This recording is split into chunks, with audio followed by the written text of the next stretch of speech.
Christ is risen this Easter morn, thus our lives to joy are born. He from death is ever free, in his life in so are we. Gone all the darkness, vanished forever, in our souls thy light we see. Gone are delusions, clear now our visions, in thy joy we live ever free. Christ is risen this Easter morn, thus our lives to joy are born. He from death is ever free, in his life in so are we. Gone are the darkness, vanished forever, in our souls thy light we see. Gone are delusions, clear now our vision, in thy joy we live ever free. Gone are delusions, clear now our vision, in thy joy we live ever free.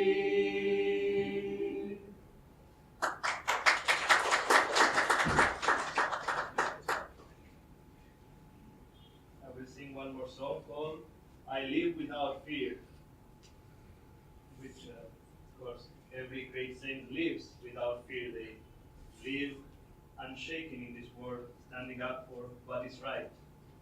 This is, or in honor of Swamiji as well as of Christ.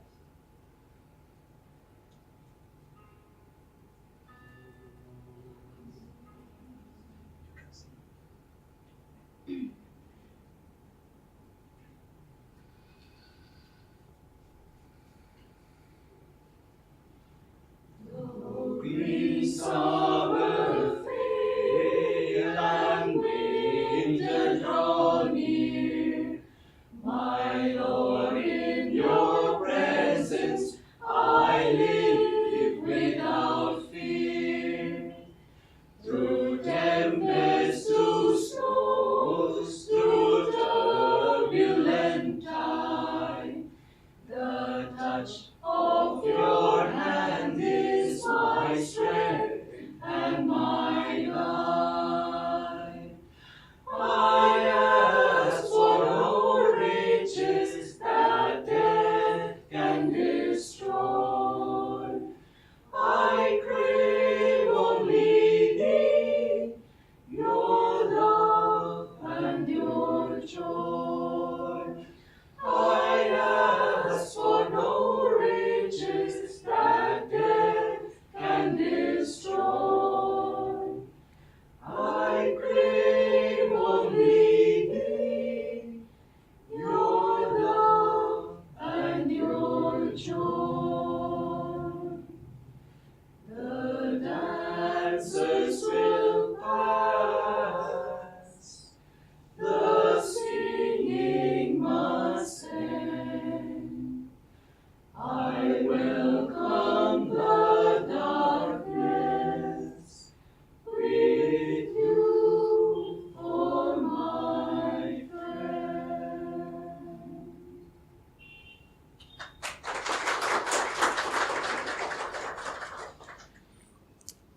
That chant that I started with today, and I got my tongue a little bit misplaced while trying to get it straight, is a chant that Paramahansa Yogananda used to like to sing. And as those of you who were here, you noticed that he sang it in two different ways.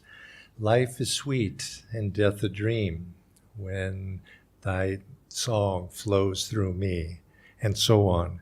But he would then also, he would turn it around and he would say, death is sweet and life a dream. Blame is sweet, praise, it's just a dream. Sickness, sweet, health a dream, and so on, sorrow and joy. He would turn it either way because in that it held a message that the important thing, and they're both sweet, everything is sweet, and everything also is a dream when God's song flows through us. And that is the most precious gift and what we want in life, because if we have that, God's song flowing through us, we have everything. And whatever happens outside, We have to do our duty, of course, and we have to face the challenges and responsibilities in our Dharma. We have to do that, but it's all sweet. And the things that we think are painful and the things that seem to make us suffering, they're but a dream, and they pass. They come and they go and they pass. And today, that message is especially clear for both reasons that we're celebrating this day today, remembering this day today. One is Easter, and of course, the story of Christ and his crucifixion and ultimately his resurrection. And of course, the day, this is in memory of Swami's passing in 2013 on 21st of April. And that story of Christ was so memorably powerful that it has continued to live now over 2,000 years. People still recall that. And that story of Easter is a story of triumph. It's the triumph of the soul over the ego. It's symbolic of the crosses that all of us must bear. But not only just to bear them, but to bear them with joy, to take on the struggles that life gives us, to be able to accept them with courage and in the right spirit, and be able to be successful in those times. And it's a celebration or symbolic of the strength that takes to be able to face life in that way. And of course, it's a symbolic of the willingness that we must have to give everything to God. It's all His, and so we give it to God. And so Easter is a remembrance of that triumph of Christ. Now, sometimes when people think of Easter, of course, they remember, the suffering, and sometimes that is brought out in the story, the dramatic story. But that really wasn't the real message of Easter. The message of Easter is the resurrection of one's soul and to overcome the limitations of this body, the limitations of this world.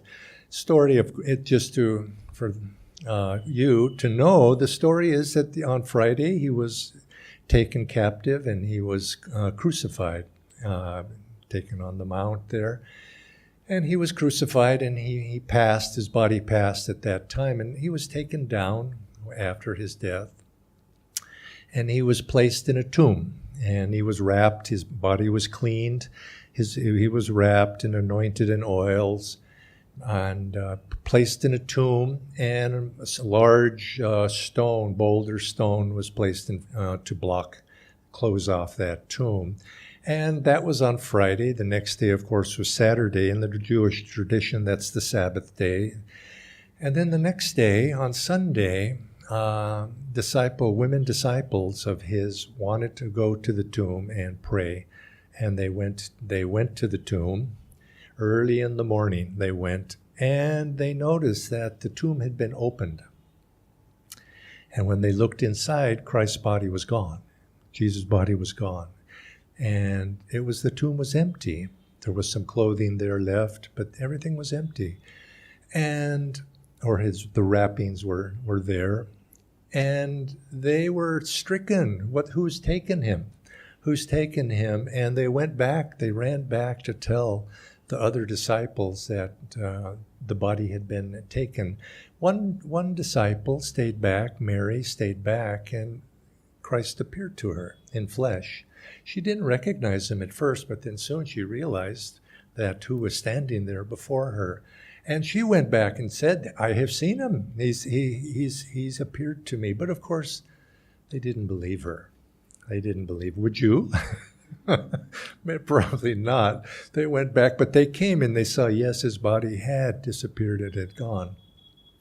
Well, that night, the disciples, they gathered. One was missing. Two were missing, actually. Judas, of course, but also Thomas was not there. But the other 10 were there, plus other disciples, and they met in a home. They locked the doors because they were afraid that they too would suffer the same fate. And so they were secret, locked the door. And after a bit of time, Jesus appeared to them. He appeared in their midst and said the words, "Peace be with you." and they were amazed, of course, and they. Of course, later on when he appeared again, Thomas wouldn't believe when he had heard that the other disciples had told Thomas that Christ appeared. And he said, no, I won't believe it unless with my own hands and eyes I see this. And he appeared again the following week. And of course, that's why Thomas is always known as the doubting Thomas, because he had that doubt. But he put his hands on Christ's wounds, and then he believed. Now, this was a powerful story. This is a powerful story, and many people historically, as the centuries have passed by, they said, "Well, that's a story." It wasn't. There's no historical record of that, other than the testimony, of course, of these disciples. But there's something that has always struck me about this story, and what Christ also said at that first day, when that first appearance in the home, when he said, "Peace be with you." And then he said, "My Father has sent me as I am sending you." Now, what Christ was doing, of course, is he did literally sent those disciples out, and they went. They went north, they went south, they went east, they went west. Just like Master's exhortation, to north, south, east, and west, and they went. And of those 10 disciples, plus Thomas, making 11 disciples, every one of them was martyred and killed because of the profession of their faith and the telling of, through their testimony, of what had happened. And they all told the same story. And from that one moment, they went out, a power went out through them. And except for John, and of course John was not martyred, but he was banished to an island, and where he died ultimately of old age, banished on that island. But all of them gave their life, and something propelled them. They were family men too, not just a single family. Something propelled them. It's like an explosion had just scattered them with this message to take that message and suffer the trials and ultimately persecution and ultimately death. Every one of them. Now, Jesus is not known historically in the historical record. There's independent of the tales of his disciples. But his disciples are. The disciples were historical figures, and they are recorded. Their lives have been recorded historically by independent testimony.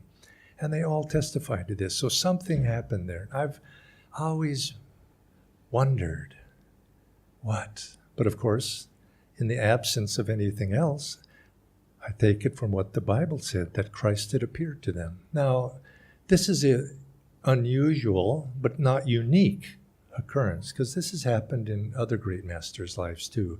A reappearance, perhaps not quite as dramatic as all that, but this is not an uncommon thing to propel this message out. And Christ was an avatar. He came, and any avatar comes not just casually, but comes with a purpose. The avatars are there to you might say, from behind the scenes mostly, but then they take center stage at times to guide the spiritual direction and the spiritual evolution on this planet. And they come again and again with a special message. And so Christ came at his time with that message, which is then took form in the way it has over the last 2,000 plus years. Well, every avatar comes with a message, and also our master too, Paramahansa Yogananda. He was an avatar.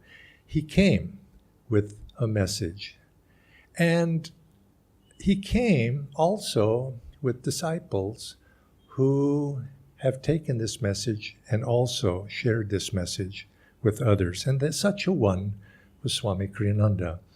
So the one thing that was, if you follow his life, you'll see that the central theme of his life around which everything rotated was how to share the message of his guru with other people. Now, when he, as we mentioned many times, when he first read the autobiography of a yogi, he was immediately as if struck by lightning, a spiritual lightning hit him, and he immediately went to find Yogananda to ask him to take him as a disciple without hesitation. But he wanted that because he wanted his own salvation, he wanted joy, he wanted God. But he said at the same time, he said this was such a fantastic message that he wanted to share it with other people. And Yogananda accepted him as a disciple and recognized something that Kriyananda had, James Donald Walters at that time, he had something that very few of his other disciples had. He had a burning desire to act as an instrument and share these things with other people. And that was, you could say, a hallmark of his personality. It was just who he was. It was somebody who wanted to share. When something was good, he wanted to share it. And he took that message, that nature that was his, and that Yogananda recognized, and took it out. And that was his life from that moment on, from his meeting of Yogananda until the end of his life, which was shortly after that reading that Blasi shared. He took it out. He took that out. And I was fortunate enough to have lived in proximity with Swamiji for many of those years. And I look back and I can see that he was constantly trying to think of new things to do. What would work? What would reach people? I'll write books. And so he wrote books. Well, what kind of books? I'll write books about this. I'll write books about that. So people, you read the books and you say, that's, what does this have to do, with Master's teachings? But he took all these peripheral subjects and found a way to tie them into that central theme. And every book has that in it. You can see after you read enough of them, you can see it again. There he's coming back to that central hub of the, like a spoke of a wheel, all goes back to the center, and again. So he would write books. He started singing music, and he was, of course, all the message of all of his music is to share the joy that he experienced as a disciple and to bring people into the spiritual path. He did recordings, he did audio, he did video, and a new technology would come on the scene, and immediately he would experiment with it. I remember there was in Palo Alto, Silicon Valley, there is a used to be, maybe it's not there anymore, but in the 1970s and 80s, 90s, there used to be a store which I call a gadget store. That's a fairly well-to-do area, and it's all these techie people are there. And so what this store specialized in the newest gadgets, techie gadgets, and of course, the very first, you go back to Walkman, put tape recorders, which now seems so, primitive now, but at the time it was, my God, this is new, this is great. He was, what did they call those people who first, the people that always get the first thing in the newest, what? I can't remember. There's the first triers of something. They were first adopters. First adopters. Anyway, he was a first adopter. If it was something new, and so whenever he would go to, we have, of course, our center there. We have in Palo Alto. There's the big center there. He would go visit, but he would always say, "Let's go to that store." And he would go, and he loved it. He would go in there and he would look at all the newest gadgets, the little recording devices and the little, all the little thingies that would come out. And I sort of was thinking, oh, no. But what are you going to do? But what he would do he liked them. One, it was maybe a little bit of a just personal thing, but he would then find a way, I can use this. I can use this to reach people. I can use this to better, and he was actually right. I mean, in terms of what's happened in the last 30, 40 years with technology, he was right. He said, this can be used. We can reach more people. And that's what's behind everything he did. Now, I didn't, I would scratch my head sometime, and I wasn't far-sighted enough. But I remember when I came to read the autobiography of a yogi, and I don't think I'm alone in this. It was a little bit, or maybe I'm exaggerating by saying little, it was way beyond my comprehension. I read things in there and I thought, I don't know. I'm not sure of this. I can't comprehend it right now. But I wouldn't reject it because, why? Yogananda, I felt that sincerity, honesty, purity, something of Yogananda's vibration coming through that book. And although I could not accept it as true because it was so far beyond my experience, I said, well, I don't know, but I won't say no. I'll just have to wait and see. I have to experience more. I have to grow my own understanding, and then I'll come back to it. So I kind of put that page aside. Well, it was in the same things. Sometimes Kriyanandaji, Swamiji, he would come up with, he was always in his ways to share, and he would coming up with various ideas and ways. And again, it was sort of like, I don't know, but I would, in the same way that I felt that sincerity of Master reading the autobiography, I felt that same sincerity with Swami. And pretty much everything he did, I didn't understand it or necessarily agree with it, but I said, well, I'll try it. I'll try it. Because he is sincere in his desire to serve his Guru in any way he can. And I can feel that sincerity, so I will be on his team and also try. Now, sometimes people think, well, Swami was undoubtedly a great man. Because he was a great man, everything he did must have worked and been successful. It's not how it is. Many things were not successful, but what would he say? He never said he failed. He says, I have not yet succeeded. And he tries something else. And that's what he says, just keep trying. And if you're not willing to try, and I think this is a message for all of us, if we're not willing to try something that's beyond our horizon of what's accepted as true for ourselves, in other words, if we're not willing to step beyond what we know, how are we ever going to grow? You have to have the courage to take one step beyond a little bit and try it. And sometimes you'll fail. But eventually, you find a way and you grow. You get bigger. And I think this is something to just keep in mind. Be willing to, don't say no. Just say, wait a minute, let me see, let me try. And then little by little, we begin to grow and experience more. And then we say, okay, yes, that worked. And so this is how Swami, you might say, taught by example. He never browbeat anybody into believing something he was enthusiastic about. Naturally, when he was enthusiastic, he would share it with everybody. An enthusiastic person about anything is going to want everybody else, look, this is the greatest thing. And he was very up in that way. But as far as the teachings and the things that he was proposing to do, he never forced anybody to accept it.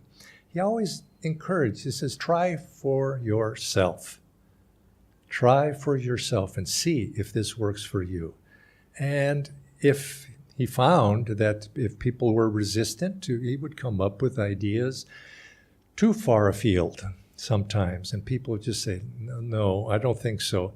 He wouldn't push. What he would do is he would try a different way, and then he'd try a different way and try. And if he was blocked, he would say, well, it's just not time yet. And he would back up.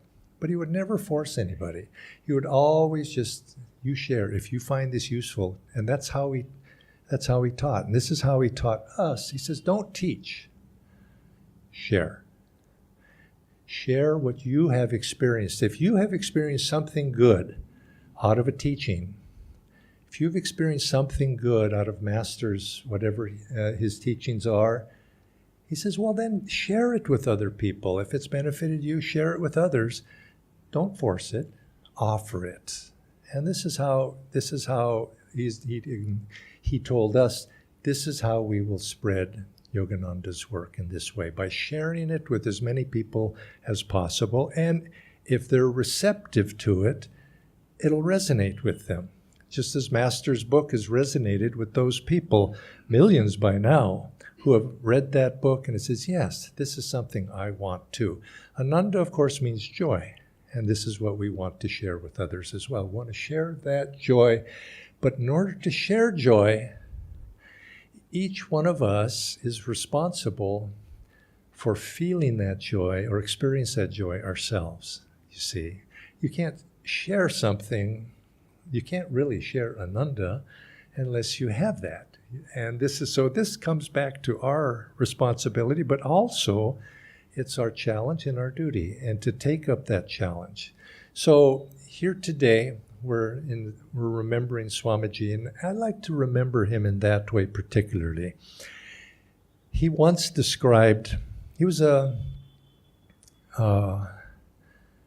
very dynamic, as I've said, but he once described love, divine love, as bliss in motion. Now think about that. It took me a while to think about that, and what that bliss in motion is what he described as love.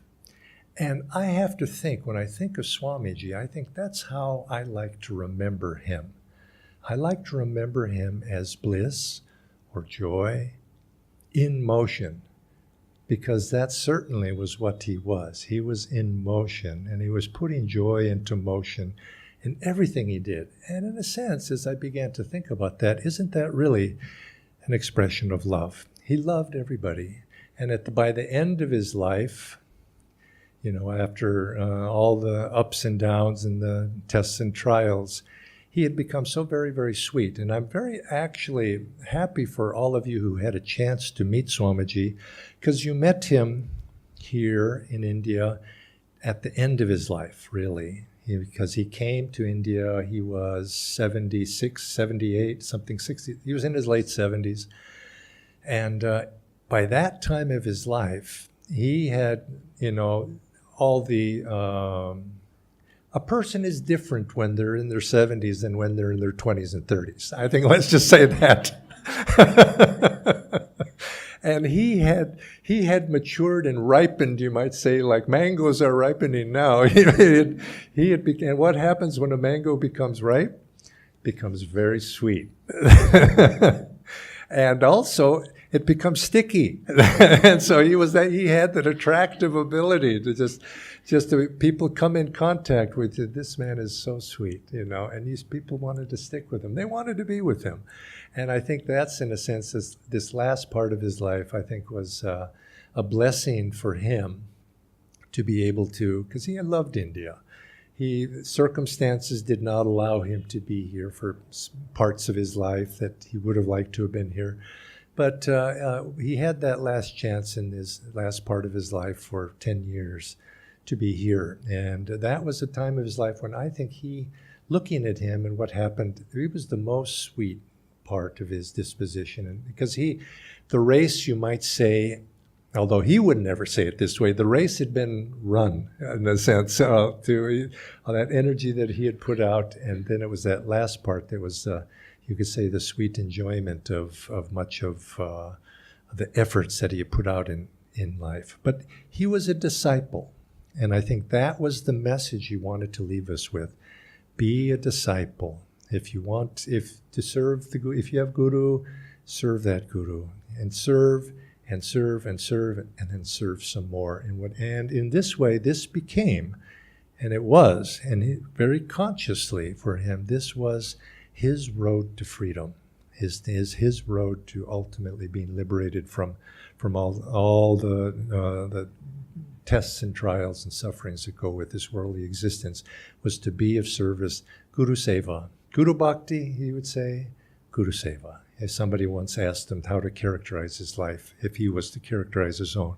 And that's what he said, Guru Bhakti, Guru Seva. Om Om. I wish he was here with us today, but he is in spirit. And he is in spirit. Now, are we going to, what do I do next? We're going to do a festival of, we're going to do a ceremony that we don't do very often in India, but we do it on special occasions. And Easter, and today being one of them, we'll do this ceremony. And it takes about 15 minutes. And this is something that Swamiji wrote back in the 1980s. And in America, that's done much more frequently, but we don't so much here. And it encapsulates